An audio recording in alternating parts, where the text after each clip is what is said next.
मेरा सर हर रात मेरे कमरे में आ जाता और जब सुबह मेरी आंख खुलती तो मेरी हालत बहुत बुरी होती। मेरे बाल बिखरे होते, मेरी कमर में शदीद दर्द होता और मैं जब अपने सिस्टर से पूछती तो वो कुछ ना बताता। मैं बहुत परेशान हो गई, रोज से ही होता। एक दिन सच्चाई का पता लगाने के लिए मैं मोबाइल का कैमरा ऑन करके सो गई और फिर रात को जो कुछ रिकॉर्ड हुआ वो सुबह वीडियो में दिखा तो मेरे होश उड़ गए। क्योंकि मेरा नाम मुकद्दस है। अभी मेरी शादी को 3 महीने ही गुजरे थे। मेरे शौहर लाहौर में जॉब किया करते थे। मैं अपने शौहर को बस अड्डे से छोड़कर घर वापस लौट गई थी। घर आने के बाद मैं आराम करने के लिए अपने बेड पर लेट गई क्योंकि पिछले कुछ दिनों से घर का काम कुछ ज्यादा हो जाने की वजह से मैं बुरी तरह से थक कर रह गई थी। क्योंकि मेरे शौहर ने जाने से पहले शॉपिंग की थी। मेरे शौहर की अभी नई नई लाहौर में नौकरी लगी थी। शॉपिंग करने के बाद हम लोग अपने सारे रिश्तेदारों से मिलने के लिए चले गए थे क्योंकि हमारी अभी नई नई शादी थी। मेरे शौहर मुझे हनीमून के लिए अपने साथ लाहौर लेकर जाना चाहते थे, लेकिन अभी हमारी शादी में इनका काफी खर्चा हो चुका था। इस वजह से मैंने उनसे कह दिया कि एक बार आप लाहौर में सेट हो जाओ, इसके बाद आप मुझे भी बुला लेना। और अब मेरे शौहर लाहौर चले गए थे, इसलिए हमारी पूरी फैमिली उन्हें छोड़ने के लिए बस अड्डे तक गई थी। मेरे शौहर का घर अलग था, जबकि मेरे सास ससुर और जेठ जेठानी दूसरे शहर में रहते थे। मेरी शादी अकेले घर में हुई थी क्योंकि ये घर मेरे शौहर के नाम था। हमारी शादी से कुछ महीने पहले ही मेरे शौहर ने इस घर को खरीदा था क्योंकि जिस घर में मेरे सास ससुर और जेठ जेठानी रहते थे वो घर बहुत छोटा था। लेकिन मेरे जेठ जेठानी और मेरे सास ससुर हमारी शादी की वजह से हमारे नए घर में आए हुए थे। लेकिन मेरी शादी के पूरे 2 हफ्ते बाद वो लोग हमारे घर से चले गए थे। अब जबकि मेरी शादी को पूरे 3 महीने हो गए और मेरे शौहर आज लाहौर चले गए तो मेरे शौहर मेरे अकेलेपन की वजह से अपने माँ बाप को अपने घर पर छोड़ गए थे ताकि वो लोग मेरे इस घर में रहे और मुझे अकेलापन महसूस ना हो। जब मैं उन्हें छोड़कर घर वापस आए तो थक हार कर अपने कमरे में आराम करने के लिए चली गई थी और लेटे लेटे मुझे नींद आ गई थी। लेकिन तभी अचानक मुझे ऐसा महसूस हुआ जैसे मेरे बेड पर बराबर में कोई लेटे हुआ है। तभी घबरा कर मेरी आंख खुली तो ये देखकर मेरे होश उड़ गए थे कि मेरे बिस्तर पर मेरे सिस्टर जी मौजूद थे और मैं करीब लेटे हुए थे। उनको देखकर तो मेरी आंखें फटी की फटी रह गई थी कि आखिरकार मेरी सिस्टर की ये कैसी हरकत थी कि वो अपनी बहू के कमरे में लेटे हुए थे और उनके छूने का एहसास करके मेरी तो जान ही निकल गई थी और मैं बेड से कूदकर सीधे खड़ी हो गई थी। मैंने घबरा कर उन्हें देखा और कहा कि पापा जी आप यहाँ पर क्या कर रहे हो? तो वो कहने लगे, अरे रजिया तुम बहुत थक गई हो, तुम आराम से सो जाओ, मैं तुम्हें इसलिए सहला रहा था ताकि तुम्हें अच्छी नींद आ जाए। उनका रवैया तो बिल्कुल नॉर्मल था, जैसे उनके लिए कोई अच्छी बात ही नहीं थी। लेकिन ये बात मेरे लिए बहुत बड़ी थी। मैंने परेशान होते हुए अपनी सिस्टर से कहा, पापा जी मैं मम्मी जी नहीं हूँ, रसिया मेरी सास का नाम था इसलिए मेरे सिस्टर मुझे रसिया कह रहे थे। मैंने कहा आप मुझे ध्यान से देखिए, मैं मुकद्दस हूँ, आपके बेटे हसन की बीवी हूँ। वो कहने लगे क्या हो गया है तुम्हें, क्या मैं तुम्हें पहचानता नहीं हूँ? मैं जल्दी से दरवाजे की तरफ गई और जोर जोर से अपनी सास को आवाज देना शुरू कर दी। अपने शौहर की गैर मौजूदगी में मेरे सिस्टर का इस तरह से मेरे कमरे में आ जाना ये तो बड़ी ही अजीब बात थी और वो भी इस तरह से बेड पर आकर ऐसी हरकतें करना जिसने मुझे बुरी तरह से डरा दिया था। मेरे शौहर में जाने पर थोड़ी ही देर बाद मेरी सास आंखें मलती हुई मेरे कमरे में आ गई थी और अपने शौहर को मेरे सामने देखकर उन्होंने झटके से अपने सर पर हाथ मारा और कहने लगी, अरे आप यहाँ पर क्या कर रहे हो? ऐसा लगता है आप फिर से सब कुछ भूल गए हो। अपनी सास की बात सुनकर मैं बड़ी हैरान हो गई थी और मैं सिस्टर की तरफ देखने लगी। वो कभी मुझे देख रहे थे तो कभी अपनी बीवी को और फिर मम्मी जी ने बहुत शर्मिंदगी के साथ मुझे बड़ी अजीब सी बात बताई। मेरी सास कहने लगी, बहू तुम्हारे सिस्टर जी को भूलने की बीमारी है, ये बात तो सारा खानदान ही जानता है। शायद तुम्हें इस बारे में नहीं पता, मम्मी जी की बात ने मुझे बड़ा हैरान कर दिया था क्योंकि सच में मुझे ये बात पता ही नहीं थी कि मेरे सिस्टर जी को भूलने की भी बीमारी है और ना ही मेरे शौहर ने मुझे इस बारे में कुछ बताया था। ये बात सुनकर मुझे कुछ तसल्ली हो गई थी कि चलो मेरे सिस्टर को भूलने की बीमारी है इसलिए वो गलती से मेरे कमरे में आ गए थे और मुझे अपनी बीवी समझ रहे थे। लेकिन मुझे बड़ी शर्म आ रही थी। मेरे शौहर की गैर मौजूदगी में इस तरह से मेरे सिस्टर का मेरे कमरे में चले आना बहुत ज्यादा गलत बात थी। फिलहाल मेरे सिस्टर से गलती हो गई थी, वो अपनी भूलने की बीमारी की वजह से मेरे कमरे में आ गए थे। लेकिन इसमें मेरी भी गलती थी क्योंकि मैंने ही दरवाजा लॉक नहीं किया था। ऐसा इसलिए था क्योंकि इस घर में हम दोनों मियां बीवी अकेले ही रहते थे, इसलिए हमें कभी दरवाजा लॉक करने की जरूरत ही नहीं होती थी। घर का मेन गेट ही लॉक रहता था, हम रूम को बंद नहीं करते थे। मैं मुझे हाथ पकड़कर पापा जी को अपने साथ ले गई थी। मैंने जल्दी से अपने कमरे को लॉक कर लिया था और दोबारा से सोने के लिए लेट गई थी। लेकिन अब मुझे नींद नहीं आ रही थी और मैं सोच रही थी कि चाहते चाहते मेरे शौहर ने क्या मुसीबत मेरे गले डाल दी। उनके मम्मी पापा भैया भाभी के पास रहते थे, उन्हें वहीं रहने देना चाहिए था। मेरी शादी को लगभग 3 महीने पूरे हो गए थे और मेरे शौहर अब लाहौर चले गए थे तो लगभग 3 महीने में एक ही चक्कर लगाने वाले थे। मुझे इस घर में अपने सास ससुर के साथ ही रहना था। मैं यहाँ पर अपने शौहर के बिना अकेली रह गई थी। अभी तो मेरी नई नई शादी हुई थी, लेकिन क्या कर सकते थे, कुछ पाने के लिए कुछ खोना पड़ता है। आखिरकार वो मेरी ख्वाहिशात को पूरा करने के लिए ही तो काम करने लाहौर गए थे। मेरे जेठ दूसरे शहर में रहा करते थे, लेकिन इस बार जब सब लोग मेरे शौहर से मिलने के लिए हमारे घर पर आए थे तो न जाने मेरे शौहर के साथ मेरे जेठ की ऐसी क्या बात हुई कि मेरे शौहर ने चाहते चाहते मुझसे कहा कि अब से मेरे माँ बाप हमारे घर में रहेंगे। ये घर मेरे शौहर का था और मेरी नई नई शादी हुई थी, इससे मेरे पास इनकार करने की कोई वजह ही नहीं थी। इतने सालों से तो मेरे सास ससुर अपने घर में अपने बहू बेटे के पास रह रहे थे और अपना जाने ऐसा क्या हुआ था कि अपने छोटे बेटे के घर में रहने के लिए तैयार हो गए। और फिर मैंने सोचा कि मुझे भी तो किसी के सहारे की जरूरत है। अपने शौहर के जाने के बाद मैं किस तरह से इस घर में रहती, यही सोचते हुए मैंने अपने सास ससुर को अपने साथ घर में रख लिया। मेरी शादी के पूरे 1 हफ्ते बाद तक मेरे सास ससुर और जेठ जेठानी हमारे घर में रहे थे। इस पूरे 2 हफ्ते में तो मेरे सामने कोई ऐसी वैसी बात नहीं आई थी कि मेरे सिस्टर को भूलने की बीमारी है और मैं बहुत परेशान हो रही थी कि ऐसे इंसान के साथ जिसको भूलने की बीमारी है उसके साथ उस घर में गुजारा करना मेरे लिए बड़ा ही मुश्किल था। जिसे दौरे पड़ने पर अपनी बीवी याद नहीं रहती। सारी रात इसी तरह से सोचते सोचते गुजर गई और सुबह के टाइम पर जब मैं किचन में नाश्ता बनाने के लिए गई तो मेरे सिस्टर जी किचन में आ गए थे और हाथ जोड़कर सामने खड़े हो गए। मेरे बाद हम सब लोग एक साथ नाश्ता करने के लिए नाश्ते के टेबल पर बैठ गए थे और वो दिन मेरा बहुत ही अच्छा गुजरा था। लेकिन कहीं ना कहीं मुझे अपने शौहर की कमी महसूस हो रही थी और अपने शौहर की याद आ रही थी। मेरे शौहर हर दूसरे तीसरे घंटे के बाद मुझे कॉल करते रहते थे। मेरे सास का रवैया भी बहुत अच्छा था। मेरी सास भी मुझसे बहुत प्यार करती थी। एक दिन मेरे शौहर का फोन आया तो मैंने उन्हें बताया कि मैं अपने सास ससुर के साथ बहुत खुश हूं कि आज आने के बाद मुझे अपने वालिदैन की कमी महसूस नहीं हुई और मुझे यहाँ किसी तरह की कोई परेशानी ही नहीं। मेरे शौहर भी बेफिक्र हो गए थे और वो कहने लगे इसलिए मैंने उन दोनों को तुम्हारे पास छोड़ा है ताकि तुम्हें अकेलेपन का शिकार ना हो। मेरी सास सारा दिन अपने कमरे में मसरूफ रहती थी, उन्हें मेरी किसी बात से कोई मतलब ही नहीं था, लेकिन घर के सारे काम मैं ही किया करती थी, इसलिए मैं घर के कामों में बिजी रहती थी और इसी तरह से मेरा दिन गुजर जाता था। गर्मियों के दिन थे, शाम के 4 बज रहे थे, मौसम बहुत अच्छा था, इसलिए मैं छत पर हवा खाने के लिए चली गई और शाम के उस टाइम पर गर्मी के इस मौसम में ठंडी ठंडी हवा बहुत अच्छी लग रही थी। मैं छत पर झूले पे बैठी हुई थी और मोबाइल चला रही थी कि तभी अचानक पापा जी छत पर आ गए और झूले में मेरा बराबर में आकर बैठ गए। मैंने परेशानी से उनकी तरफ देखा तो मुस्कुराकर मेरी तरफ देख रहे थे और फिर एकदम ही कहने लगे ये तुम्हारे हाथ कितने खूबसूरत है, तुम बहुत ज्यादा प्यारी हो, तुम अभी भी पहले जैसे ही खूबसूरत लगती हो, आज भी तुम्हारी खूबसूरती में कोई कमी नहीं आई। अपने ससुर के मुंह से ऐसी बातें सुनकर मुझे शर्म आने लगी थी और मैं उनके बराबर से उठने लगी तो उन्होंने मेरा हाथ पकड़कर अपनी तरफ खींच लिया और मुझे अपनी बाहों में भर लिया। उनकी यह हरकत देखकर मुझे बहुत गुस्सा आया था। मैंने कहा पापा जी क्या बदतमीजी है, आप ये क्या कर रहे हो? तो मुस्कुराते हुए कहने लगी क्या हो गया रसिया, तुम तो मेरी बीवी हो, तुम्हारे साथ रोमांस नहीं करूंगा तो किसके साथ करूंगा? आज भी तुम्हारी खूबसूरती देखकर मैं पिघल जाता हूँ। उनकी बातें सुनकर मुझे अब समझ आ गया था कि वो फिर से अपनी यादाश्त भूल चुकी हैं। उन्हें याद नहीं कि वो किसके साथ है, वो फिर से भूल गए थे कि मैं उनकी बीवी नहीं बल्कि मैं उनके बेटे की बीवी हूँ। मैंने जल्दी से खुद को छुड़वाया और पापा जी से कहा कि होश में आइए, मैं मम्मी जी नहीं हूँ बल्कि मुकद्दस हूँ। मगर वो तो अपने ही धुन में मगन थे, इतनी उम्र आकर भी न जाने उन्हें अपनी बीवी से कितना रोमांस सूझने लगा था। वो अभी भी अपनी बीवी की तारीफों में जमीन आसमान कर रहे थे। मुझे समझ नहीं आ रहा था कि मैं क्या करूँ। वो तो अच्छा हुआ कि उस टाइम मम्मी जी भी ठंडी हवा खाने छत पर चली आई थी। हम दोनों को एक साथ देखकर मम्मी जी कहने लगी क्या बात है बहू, कोई परेशानी है क्या? तो मैंने उन्हें बताया कि पापा जी को फिर से भूलने का दौरा पड़ गया। ये सुनकर मम्मी जी परेशानी से पापा जी का हाथ पकड़कर उन्हें छत से नीचे ले गई थी। मुझे समझ नहीं आ रही थी कि ये क्या मसला है और किस तरह से ये मसला हल होगा। पापा जी को तो दिन में कई बार ऐसे दौरे पड़ते थे, आखिर मैं कब तक खुद को बचा सकती थी। वो तो मुझे हर बार मम्मी समझकर मेरे करीब आ जाया करते थे। मैंने सोचा कि मैं इस बारे में अपने शौहर से बात करूंगी।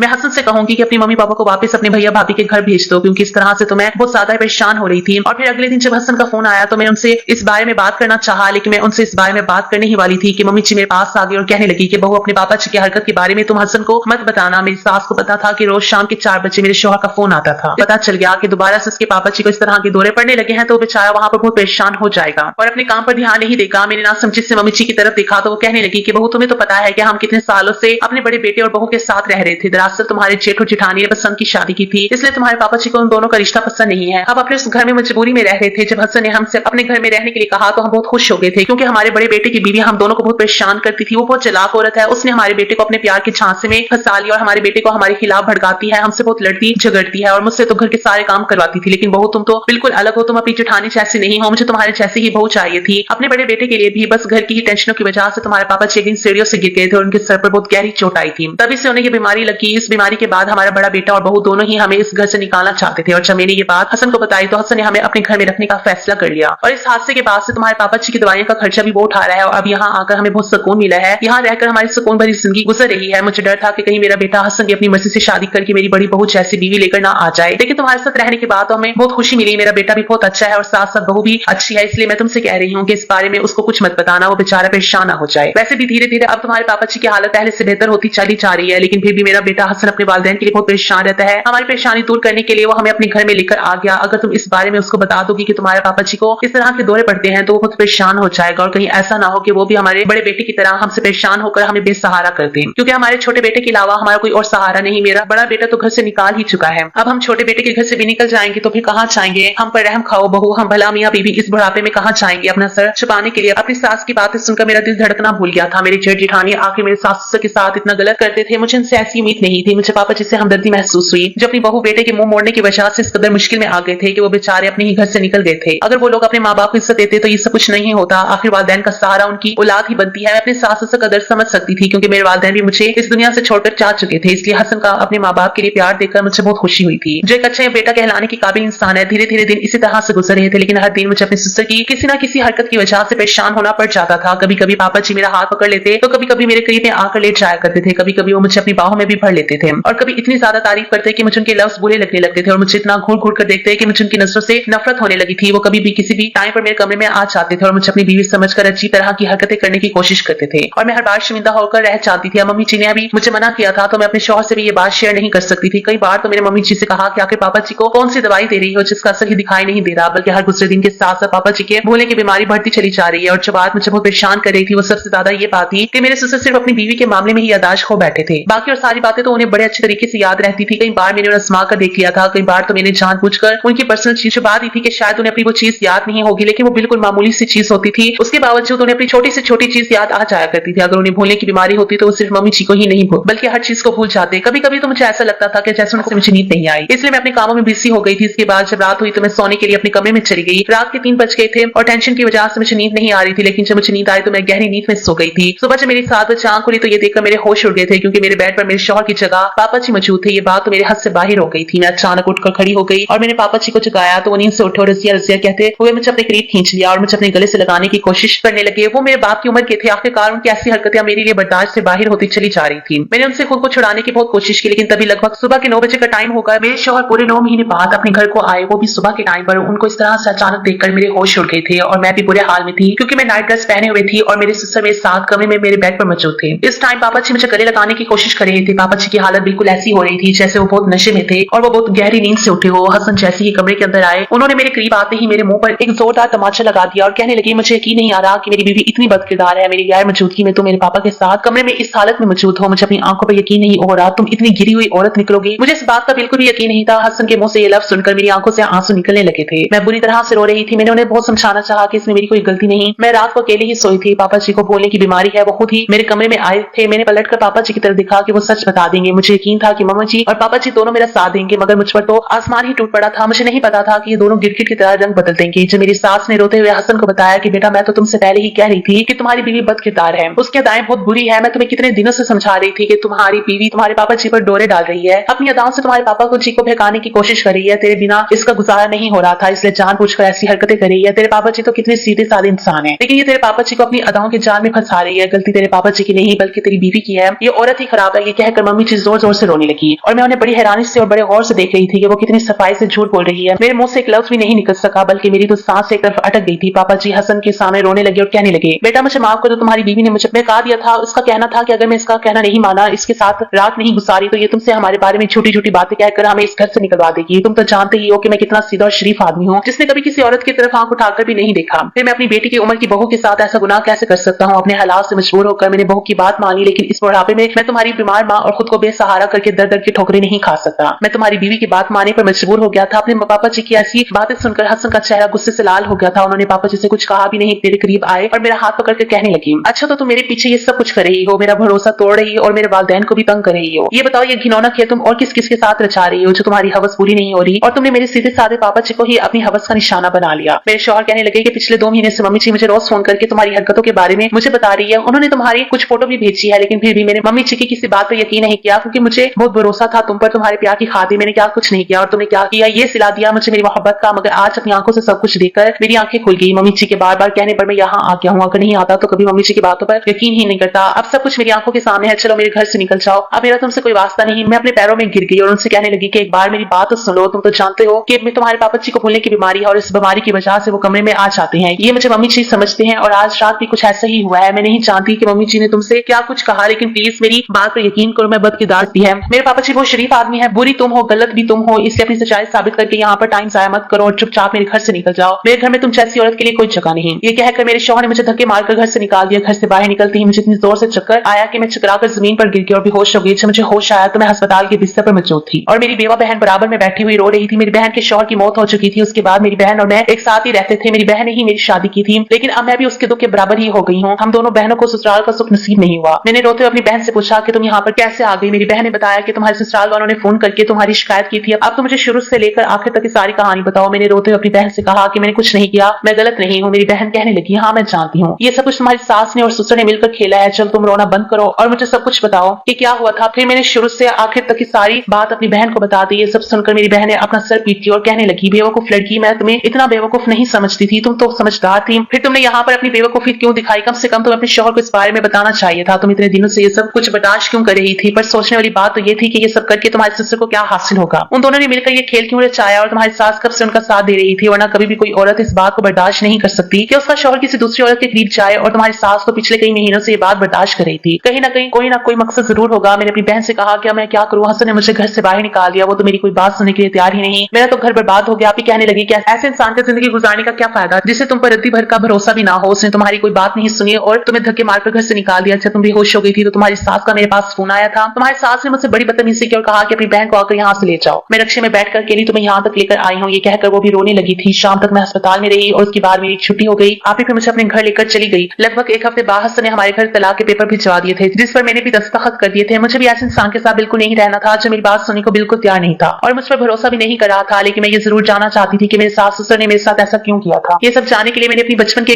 फ्रेंड को बुलाया। जब उसे मेरे डिवोर्स के बारे में पता चला तो उसने मेरी शुरू से लेकर एंड तक की सारी कहानी सुनी। मैंने उससे हेल्प मांगी कि वो मेरे ससुराल जाकर इस सच्चाई का पता लगाकर आए। वो मेरी मदद करने के लिए तैयार हो गई थी और अगले ही दिन वो मेरे ससुराल नौकरानी बनकर पहुंच गई और उसने कहा कि मुझे काम पर रख लो, मुझे काम की बहुत जरूरत है, मैं घर के सारे काम करूंगी। जब मैं उस घर में रहती थी तब घर के सारे काम मैं ही किया करती थी। मेरी सास कोई काम नहीं करती थी, इसलिए उन्हें भी अब नौकरानी की जरूरत थी और मेरे जाने के बाद वो बिल्कुल अकेली हो गई थी। उन्होंने नौकरानी को देखकर आसानी से काम पर रख लिया। मेरी फ्रेंड ने उस घर में नौकरानी की नौकरी करना शुरू कर दी और फिर वहां की सारी खबर रखना भी शुरू कर दी। और फिर इसके बाद मुझे पता चला कि मेरा शौहर अब लाहौर में काम नहीं कर रहा, वो यहीं पर शिफ्ट हो गया। उसने इसी शहर में दूसरी नौकरी ढूंढ ली। जब सुबह को काम पर जाता तो ये मियां बीवी आपस में बातें करती थी। मेरी दोस्त ने भी मेरी सास का भरोसा अच्छी तरह से जीत लिया था। मेरी दोस्त को काम करते हुए लगभग 10 दिन गुजर गए थे। मेरी दोस्त ने मेरी सास ससुर के दरमियान होने वाली सारी बातें सुन ली थी और उसे समझ आ गई थी कि मेरे साथ इतना बड़ा जुल्म क्यों किया गया। दरअसल बात यह थी कि मेरी जेठ जेठानी ने भी पसंद की शादी की थी। मेरी जेठानी इतनी औरत थी जो कि मेरी सास को बिल्कुल पसंद नहीं थी। ये बात तो मुझे मेरी सास ने भी बताई थी कि उनके बड़े बेटे की बहू बहुत बदतमीज और लालची औरत है। जो मेरे सास ससुर का घर था, मेरे जेठ की बीवी को उस घर में ही शादी करके ले आए थे। कुछ दिन रहने के बाद उसकी बीवी ने अपने सास ससुर को तंग करना शुरू कर दिया और मेरी जेठानी सास ससुर पर बहुत ज्यादा जुल्म करने लगी, जिस पर मेरे जेठ भी कुछ नहीं कहते थे। मेरे शौहर का काम अच्छा था, इसलिए वो इस शहर में रहकर काम करते थे और उन्होंने अपनी मेहनत की कमाई से एक घर भी अलग से ले लिया था। जिस घर में शादी करके मैं गई थी उसके बाद वो लाहौर काम करने के लिए चले गए थे। जब ये बात मेरी जेठानी को पता चली कि मेरा शौहर बहुत तरक्की पर है तो उसने जबरदस्ती मेरे सास ससुर को हमारे घर पर भेज दिया। मेरे सास ससुर से कहा कि किसी न किसी तरह से अपने छोटे बेटे के घर चले जाओ, उसको बातों में लेकर किसी तरह से उसकी बीवी को इसके घर से निकलवा दो और उसके बाद हमको वहां बुलवाओ। अगर तुम ऐसा नहीं किया तो हम तुम लोगों पर इल्जाम लगाकर सारी दुनिया में बेइज्जत कर दूंगी। मेरे सास ससुर को इस बात का डर था और उन्होंने इसलिए मेरे साथ ये सब कुछ किया। मेरी जेठानी का मकसद था कि मेरे घर से निकलने के बाद वो दोनों किसी तरह से मेरे घर आ जाए और मेरे शौहर को बातों में लेकर इस घर को भी अपने नाम करवा ले। मेरे जेठ जेठानी दोनों ही बहुत लालची हो गए थे। उन्होंने उस घर को तो अपने कब्जे में कर लिया था, अब इस घर को अपने कब्जे में करना चाहते थे। लेकिन उन्हें ये नहीं पता कि किसी की चीज इस तरह से अपने नाम करवाना इतना आसान बात नहीं होती। उन्होंने मेरे घर को तो बर्बाद कर दिया, लेकिन मुझे यकीन था कि एक ना एक दिन उनकी सच्चाई खुलकर मेरे शौहर के सामने जरूर आएगी। ये सब कुछ जो मेरे सास ससुर कर रहे थे वो सिर्फ अपने बड़े बेटे की बहू के कहने पर ही कर रहे थे, क्योंकि वो भी मजबूर थे और मेरी जेठानी मेरे सास ससुर को बहुत ज्यादा डरा धमका कर रखती थी। मेरी जेठानी ने ही अपने शौहर को ये रास्ता दिखाया था। इसके बाद उसने सब प्लान बनाया कि वो मेरे सास ससुर को इस काम के लिए आगे करेंगे ताकि उन पर कोई इल्जाम ना आ सके। उन लोगों को पता था कि मेरे शौहर की गैर मौजूदगी में सारे काम आसानी से हो सकते हैं और वो लोग अपने मकसद में कामयाब हो जाएंगे। उन लोगों का इरादा था कि वो मेरे अकेलेपन का फायदा उठाएंगे और मेरी कमजोरी के जरिए मुझे काबू करेंगे और फिर मुझे ब्लैकमेल करके मेरे घर के पेपर मुझसे हासिल कर लेंगे। लेकिन मेरे सास ससुर ने ये सब कुछ मेरे शौहर को दिखा दिया ताकि मेरा शौहर खुद मुझे इस घर से निकाल दे और उनके बेटे का घर बेच सके। उन्होंने मकान तो बचा लिया लेकिन मेरा घर तो उजाड़ दिया। उन लोगों को चाहिए था कि वो खामोशी से मुझे सारी बात बता देते तो मैं इस बात का हल निकाल लेती। मैं अपनी जेठ जेठानी को अपने शौहर के जरिए ठीक करवाती, लेकिन उन लोगों ने अपनी जाल में मुझे फंसा लिया। मेरी सास ने जानबूझकर अपने शौहर को बीमार साबित किया और मैं इतनी बेवकूफ थी कि मैं उन लोगों की बातों में आ गई। मेरे ससुर सच में बहुत शरीफ इंसान है, लेकिन उन्होंने अपनी बहू बेटे के कहने पर जो भी किया वो गलत था। वो लोग इतना ही मजबूर थे, लेकिन अपनी मजबूरी की वजह से उन्होंने मेरी जिंदगी तबाह कर दी थी। बल्कि अपनी बड़ी बहू के कहने पर उन्होंने अपनी छोटी बहू को बदकिरदार साबित करवा दिया था। और हैरत की बात तो ये थी कि मेरी सास ने किस तरह से अपने शौहर को मेरे करीब भेजा था। कभी कभी तो मेरी सास मौका देकर मेरी और मेरे ससुर की वीडियो बनाकर मेरे शौहर को जेठानी को भेजती थी ताकि आने वाले वक्त में मेरी जेठानी मुझे ब्लैकमेल कर सके। लेकिन मेरी सास ने अपने छोटे बेटे का मकान बचाने के लिए मेरी ये वीडियो मेरे शौहर को भेज दी ताकि वो ये सब कुछ अपनी आंखों से देखने के लिए घर पर आ जाए और मुझे घर से निकाल दे। यहाँ पर मेरे सास ससुर ने समझदारी दिखाई थी, क्योंकि उन्हें अपने छोटे बेटे के मकान को बचाना था। मेरी जेठानी और जेठ ने मेरे सास ससुर से कहा था कि इस बारे में हसन को कुछ पता नहीं चलना चाहिए, क्योंकि वो ये सबूत इकट्ठा करके मुझे ब्लैकमेल करना चाहते थे। लेकिन मौका देकर मेरे सास ससुर ने मेरे शौहर को सब कुछ बता दिया और इस तरह से उन्होंने अपने बेटे का मकान बचा लिया। लेकिन अब मेरा भरोसा भी अपने शौहर से उठ गया था। मैं अब दोबारा अपने शौहर के पास नहीं जाना चाहती थी। सच्चाई कभी छुपी नहीं रहती। मुझे पता है कि एक ना एक दिन मेरा हसन पास जरूर आएगा मुझसे माफी मांगने के लिए। मेरी दोस्त ने सारी बातें सुनकर मुझे बता दी थी। मेरे सास ससुर थे और कह रहे थे कि हमने बहू के साथ बहुत गलत किया। बड़ी बहू के चक्कर में छोटी बहू जो कि बहुत अच्छी थी और हमारी इज्जत किया करती थी, हमने उसको बेइज्जत करवा दिया। मेरे सास ससुर को अपनी गलती पर अफसोस बहुत हो रहा था। उसके कुछ दिनों के बाद ही मेरे सास ससुर ने अपने बेटे हसन को सारी सच्चाई बता दी कि किस तरह से इसके बड़े भैया भाभी उसके वालिदैन को तंग किया करते थे और किस तरह से उन्होंने ऐसा प्लान बनाया था। फिर कुछ दिन बाद वो आज मैंने सोचा था। मेरे शौहर पूरे 2 महीने बाद हमारे घर आए मुझसे माफी मांगने के लिए, जबकि वो मुझे डिवोर्स दे चुके थे और मैं भी तलाक के पेपर पर साइन करके उनके घर भिजवा दिए थे। मैंने अपने शौहर से कोई बात नहीं की। मेरी बहन ने बात की थी। उन्होंने कह दिया जिस मकसद से तुम हमारे घर पर आए हो वो मकसद कभी पूरा नहीं होगा। अब तुम दोनों का रिश्ता खत्म हो चुका है। मेरे शौहर ने बहुत माफी मांगी क्योंकि उन्हें उनके वालिदैन ने सब कुछ बता दिया था। इसी वजह से उन्हें यकीन आ गया था कि उनकी बीवी की कोई गलती नहीं। मेरे शौहर ने पुलिस भिजवाकर अपने भैया भाभी को जेल में डलवा दिया और मेरे सास ससुर ने भी पुलिस को सारी सच्चाई बता दी। मेरे शौहर ने तलाक के पेपर्स फाड़ दिए, कहने लगे प्लीज मुकद्दस मेरे साथ चलो, ये सब कुछ घर की वजह से हुआ, पूरा मकान तुम्हारे नाम कर दूंगा, फिर कभी कोई मुश्किल ही नहीं होगी। उसके बाद सास ससुर भी मुझसे माफी मांगने के लिए आए थे। उन्होंने भी मेरे आगे हाथ पैर जोड़ दिए, लेकिन मैं मानने के लिए तैयार ही नहीं थी। मैं दोबारा इस घर में जाने के लिए तैयार नहीं हो रही थी। उसके बाद मेरी बहन ने मुझे समझाया कि शायद उन लोगों को अकल आ गई, अब ये लोग ऐसी कोई गलती नहीं करेंगे और तुम्हारा शौहर जैसे तुम पर पहले भरोसा नहीं करता था, जो तुम्हारे लिए अपना मकान तुम्हारे नाम कर रहा है, इससे बड़ी कोई बात नहीं, तुम खामोशी से चली जाओ। अपनी बहन के कहने पर चली आई थी। मेरी जेठ जेठानी को तो पुलिस ने ठीक कर दिया था और मेरे शौहर ने उनसे अपने वालिदैन का घर भी खाली करवा लिया था। मेरे सास ससुर अब अपने घर में चले गए और मेरे शौहर भी इसी शहर में नौकरी करने लगे। वो मुझे अकेला छोड़कर कहीं नहीं जाते। अब सब कुछ ठीक हो गया। मेरी फ्रेंड ने भी मेरे ससुराल में नौकरी करना छोड़ दी। मेरे जेठ जेठानी ने मेरे शौहर को सब कुछ सच सच बता दिया था। मेरी जिंदगी ठीक हो गई और मैं अपने शौहर के साथ बहुत खुश हूँ। मेरे शौहर ने अपने कहने के मुताबिक अपना मकान मेरे नाम कर दिया, लेकिन हम दोनों के दरमियान तलाक नहीं हुई थी। मेरे शौहर ने तलाकनामे पर दस्तखत नहीं किए थे। इस तरह से हम दोनों का रिश्ता दोबारा से कायम हो गया। लेकिन मेरे शौहर मुझसे पहले से ज्यादा प्यार करते हैं।